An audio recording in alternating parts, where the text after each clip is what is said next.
صحابہ کی سیرت سے سبق حاصل کیجئے، اپنے آپ کا جائزہ لیں، دوسروں پر انگلی اٹھانے سے پہلے، دوسروں کے ایمان کو میزان میں تولنے سے پہلے اپنی اعمال کی اصلاح کر لیں۔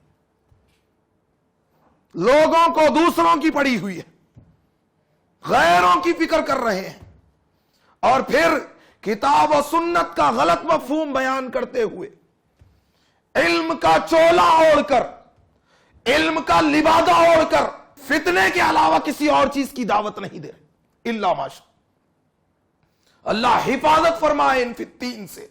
اللہ کے نبی صلی اللہ علیہ وسلم فتنوں سے پناہ مانگنے کے لیے دعائیں سکھائے ہیں۔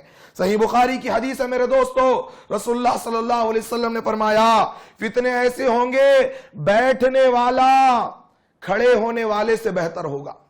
ان فتنوں میں ذرا غور کرنا اس حدیث پر، بیٹھنے والا کھڑے ہونے والے سے بہتر ہوگا، اور کھڑا ہونے والا چلنے والے سے بہتر ہوگا، اور چلنے والا دوڑنے والے سے بہتر ہوگا۔ اور اللہ کے رسول صلی اللہ علیہ وسلم آگے فرماتے ہیں جو کوئی ان فتنوں کو دور سے جھانک کر دیکھنے کی کوشش کرے گا، سمجھ میں آ رہی ہے بات؟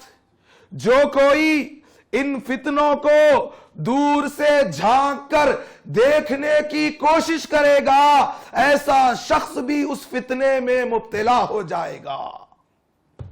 دور سے دیکھنے والا بھی کہا، بیٹھنے والا بہتر، اپنے گھروں میں بیٹھنے والا، فرائض و نوافل کا اہتمام کرنے والا۔